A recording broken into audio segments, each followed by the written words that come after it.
Dalam Bapa, Putra, dan Roh Kudus. Amin.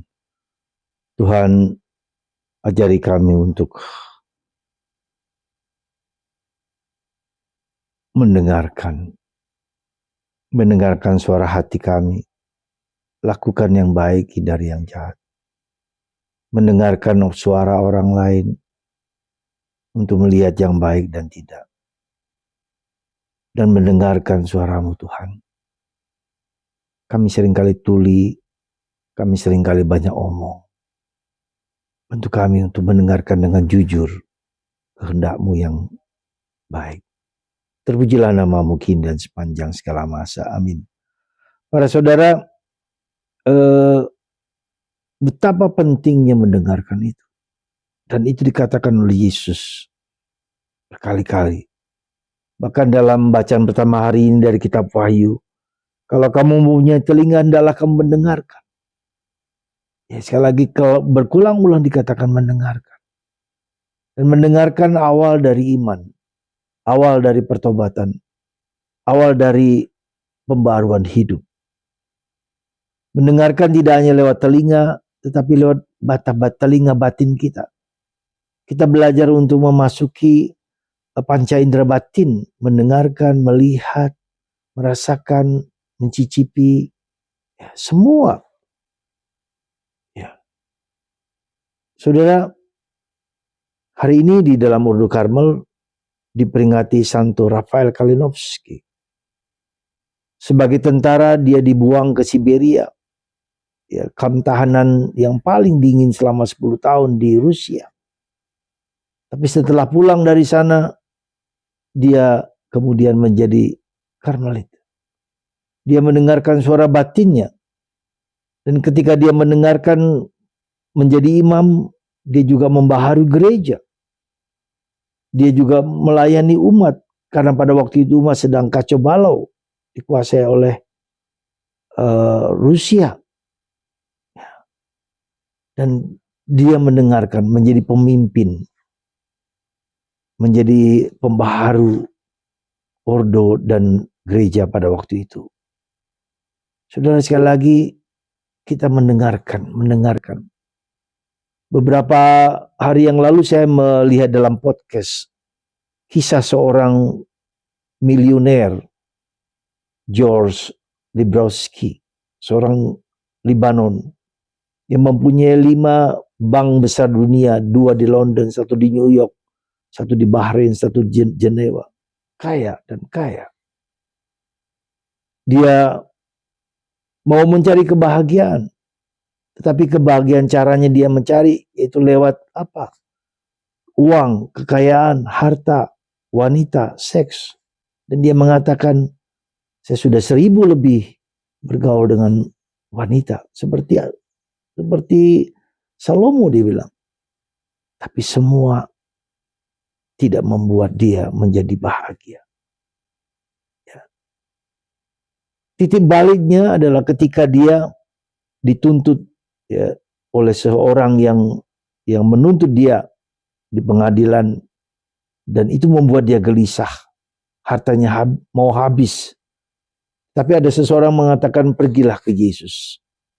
Dan dia sungguh-sungguh mendengarkan suara itu dan sungguh-sungguh pergi ke Yesus, berdoa ke Yesus. Dan kemudian masalah itu selesai. Dan suara batinnya semakin kuat untuk kembali kepada istrinya yang melahirkan 4 anak. Dan untunglah ke-4 anaknya itu mengampuni dan memaafkan. Dan istrinya pun memaafkan. Karena suara batinnya mengatakan, Yesus telah mempersatukan aku dengan istriku yang pertama. Dan itulah buah dari mendengarkan. Dan itu pula yang terjadi pada Sakeus dalam bacaan Injil hari ini. Kita tahu Sakeus, seorang pendek, seorang kepala pemungut cukai, dengan hartanya yang melimpah. Dia mencari siapa Yesus itu. Dia mendengarkan suara batinnya. Dia menaik ke pohon, ya, untuk melihat Yesus. Dan Yesus mengatakan, turun. Segeralah turun. Lalu diadakan makan di rumah Sakeus. Dan Sakeus mengatakan, sebagian setengah dari hartaku akan kuberikan kepada orang miskin. Dan seandainya saya telah merugikan orang lain, akan kuganti 4 kali lipat. Wow. Saudara mendengarkan. Mari kita mendengarkan. Mari kita diam, mari kita hening. Mari kita sunyi. Mendengarkan suara Tuhan. Saya pun belajar juga mendengarkan suara Tuhan. Saudara, Anda tahu ini rosario. Senjata kita dalam melawan godaan dan setan dan kuasa kegelapan. Senjata kita untuk bahagia adalah rosario. Karena inilah Bunda Maria.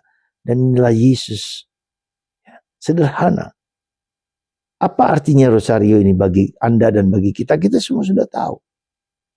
Dan kita mau membagikan kebahagiaan dan sarana yang begitu sederhana ini kepada umat. Para saudara, kami Postulan Karmel Sidikalang mempunyai program, mempunyai proyek. Membagikan 1000 rosario kepada umat beriman. Membagikan rosario gratis. Membagikan kepada orang-orang. Apa yang dilakukan? Postulan kami akan membuat rosario ini. Ya. Kami membeli biji-bijinya. Dan kalau Anda mau berpartisipasi, kami mau membeli salibnya ini dan artisnya ini. Ya. Artis ini. Kalau Anda mau berpartisipasi, kami membagikan. Setelah itu dibuat oleh postulan kami ada 12. Ya. Itu kami bagikan 5 kepada mereka dan 5 kepada saya untuk saya bagikan ke stasi, ke lingkungan, ya, kepada anak-anak, kepada orang tua.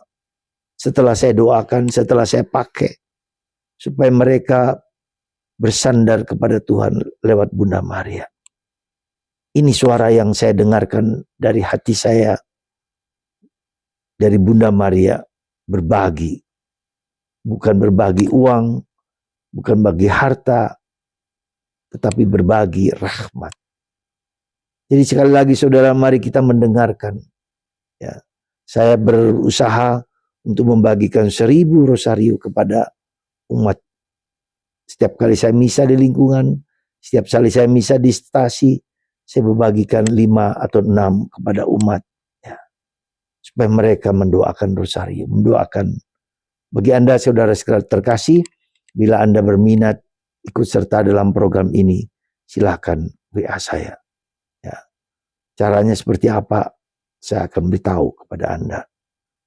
Berpartisipasi dengan membeli salib dan artis ini saja. Yang lain akan dilakukan oleh postulan kami. Bapak Ibu Saudaraku terkasih dalam Kristus, mari kita mendengarkan suara hati. Mari kita berbuat baik. Mari kita melakukan yang kecil-kecil kepada umat, kepada siapapun, sekecil apapun. Rahmat itu kita bagikan kepada orang lain. Semoga kita semua mendengarkan, bukan hanya mendengar suara Tuhan. Berkat Tuhan atas kita semua, sehingga kita semua berbagi kebahagiaan kepada orang lain. Bapa, Putra, dan Roh Kudus. Amin.